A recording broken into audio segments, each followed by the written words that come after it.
आज हम आपके साथ इकोनॉमिक्स के पीरियड में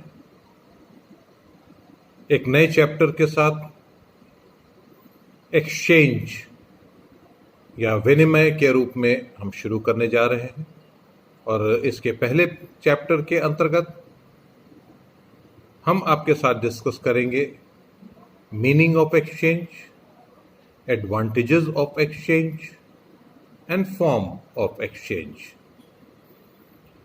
विनिमय के इस चैप्टर में हम आपके संग इसका अर्थ और इसका लाभ तथा इसके प्रकार या स्वरूप के बारे में हम डिस्कस करेंगे। तो इसको एक एक करके हम आपके साथ डिस्कस करते हैं। विनिमय का एक साधारण अर्थ होता है, एक दूसरी भाषा में, बड़े सामान्य भाषा में अगर कहें तो उसको कहते हैं लेन देन। एक्सचेंज, कोई चीज को हम एक्सचेंज करें। एक्सचेंज दो तरीके से हम कर सकते हैं, या तो सामान के बदले सामान का एक्सचेंज या सामान के बदले पैसे का एक्सचेंज। तो हम जो हमारी जरूरत होती है और जो हमारे पास कम आवश्यक होते हैं उनका आपस में लीगल आदान प्रदान, सिंपल भाषा में एक्सचेंज कहा जाता है। हमारे पास जो कम आवश्यक वस्तु है उसको हम देकर हमारे लिए जो अधिक आवश्यक वस्तु है उसको ले लेना लीगल तरीके से और अपनी इच्छा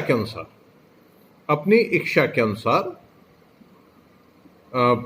वैधानिक तरीके से जब हम किसी वस्तु को लेते हैं और अपने पास से कम इंपॉर्टेंट वस्तु को दे करके हम जब उसको लेते हैं तो सिंपल इसको एक्सचेंज कहते हैं।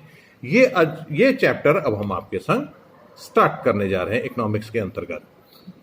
तो जैसा कि अभी हमने आपको बोला कि साधारण बोलचाल की भाषा में एक वस्तु के बदले दूसरे वस्तु को लेना विनिमय कहलाता है। लेकिन अर्थशास्त्र में इस विनिमय शब्द का प्रयोग विभिन्न तरीके से करते हैं। जैसे अकॉर्डिंग टू जेवंस, अपेक्षाकृत कम आवश्यक वस्तु से अपेक्षाकृत अधिक आवश्यक वस्तु के अदल बदल को विनिमय कहते हैं। ये एक परिभाषा के रूप में था। हमने कहा कि जो चीज हमारे पास कम महत्व की है, यानी कि अपेक्षाकृत हमारे पास कम आवश्यक वस्तु है, जो अपेक्षाकृत कम आवश्यक वस्तु, महत्वपूर्ण वस्तु है, उसके बदले अपेक्षाकृत अधिक आपका आवश्यक वस्तु के अदल बदल को ही विनिमय कहते हैं। इसको इंग्लिश में अगर हम कहें तो exchange is the barter of the comparatively superfluous with the comparatively necessary. उसी के तरीके से अगर हम कहें तो अब सादी भाषा में अगर इकोनॉमिक्स के अंतर्गत हम करें, दो या दो से अधिक पक्षों के मध्य वस्तुओं, धन तथा सेवाओं के ऐच्छिक, स्वतंत्र, पारस्परिक तथा वैधानिक हस्तांतरण को विनिमय कहते हैं। ऐच्छिक, स्वतंत्र, पारस्परिक, म्यूचुअल, स्वतंत्र, फ्रीली, ऐच्छिक, according to your will, and वैधानिक, लीगल हस्तांतरण को हम विनिमय कहते हैं। Transfer of the thing is known as exchange. ये एक्सचेंज की मीनिंग है। और अगर मार्शल के शब्दों में अगर हम बात करें तो विनिमय को दो पक्षों के मध्य होने वाले ऐच्छिक, वैधानिक तथा पारस्परिक धन के हस्तांतरण के रूप में परिभाषित किया जा सकता है। यह मार्शल के अनुसार है। यह तो हो गया आपका अर्थ। इसके बाद सेकंड उस पर आपके आता है इसका एडवांटेज क्या है। आखिर हम इसको करें तो करें क्यों, हमारा क्या लाभ होगा कि हम विनिमय को करें। विनिमय के किए जाने के द्वारा हमें क्या लाभ होगा। तो विनिमय का लाभ अगर हम करें तो विनिमय के कार्यों से संबंधित पक्षों को, विनिमय से संबंधित कार्यों को, पक्षों को मुख्यतः निम्नलिखित लाभ प्राप्त होते हैं। पहला तो यह है, इसको पॉइंट वाइज अगर हम लेकर के चले तो पहला तो यह है कि इसका हम दोनों पक्षों को लाभ होता है। दोनों पक्षों को लाभ का मतलब, सीधी सी बात अगर हम कहें कि विनिमय प्रक्रिया से व्यक्तियों को कम तुष्टि गुण वाली वस्तुओं के स्थान पर अधिक तुष्टि गुण वाली वस्तुएं तथा सेवाएं प्राप्त होती हैं। तुष्टि गुण का मतलब होता है यूटिलिटी।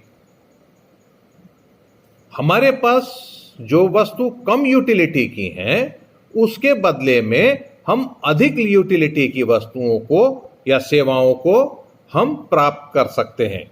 और इस तरीके से इस विनिमय के द्वारा दोनों पक्षों को लाभ होता है।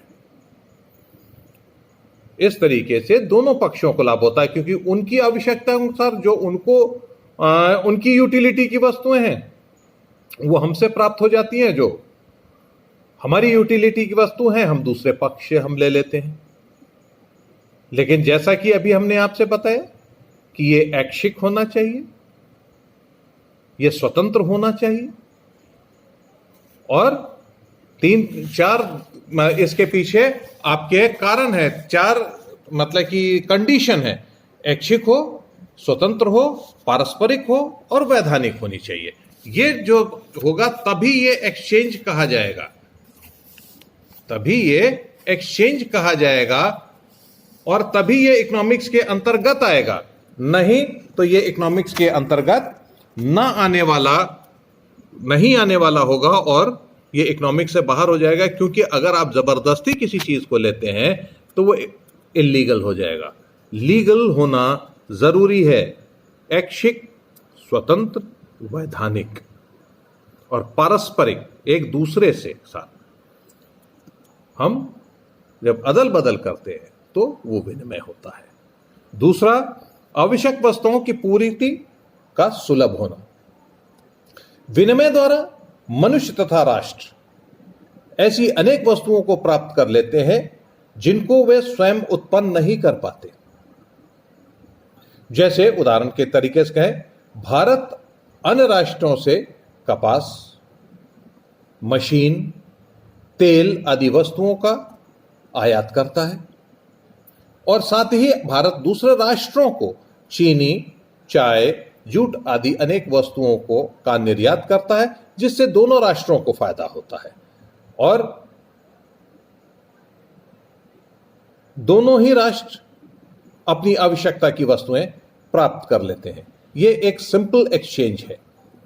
वस्तु के बदले वस्तु, हम वहां से सामान आयात करते हैं और हम अपने यहां से सामान निर्यात करके उन कंट्रीज को भेजते हैं जहां इनकी आवश्यकता है।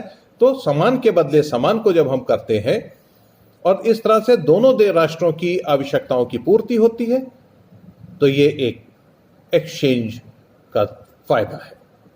उसके बाद तीसरे नंबर पर आ जाए, श्रम विभाजन तथा विशिष्टीकरण का संभव होना। It is possible to divide labour and specify the labour.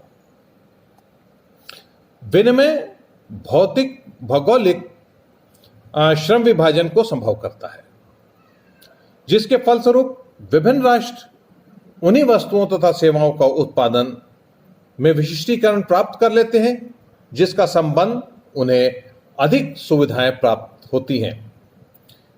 इससे मानव श्रम तथा राष्ट्रीय शक्तियों का सर्वोत्तम उपयोग होता है तथा उत्पादन की अधिकता होती है। अब हमारी यहां जिस चीज का हम निर्यात करते हैं उसमें हम स्पेशलाइजेशन को पा लेते हैं और इस लेवल तक हम इसके ऊपर वर्कआउट करते हैं कि हमारा मैक्सिमम प्रोडक्शन करके हम मैक्सिमम एक्सपोर्ट हम कर पाए उन सामानों को, जिससे कि हमें ज्यादा से ज्यादा फायदा हो। और इस तरीके से हम स्पेशलाइजेशन हमारे अंदर आ जाता है ज्योग्राफिकल कंडीशन के ऊपर, या ज्योग्राफिकल लेबर डिवीजन आ जाता है और उसके अनुसार ये पॉसिबल होता है कि हम विभिन्न राष्ट्र उन्हीं वस्तुओं और सेवाओं का उत्पादन का विशिष्टीकरण प्राप्त करें जिसका संबंध उन्हें अधिक सुविधाएं प्राप्त करने से हो सकता है। यानी कि अगर हम उसको एक्सचेंज करेंगे तो हमारी सुविधाएं क्या है, हमारा इंपोर्ट हम वहां से उस तरीके की चीजों को हम कर पाएंगे जिससे कि हमारा राष्ट्र निर्माण बेहतर तरीके से हो। आज के लिए इतना काफी। कल हम आपको इसके आगे के पॉइंट्स को लेकर के चलेंगे।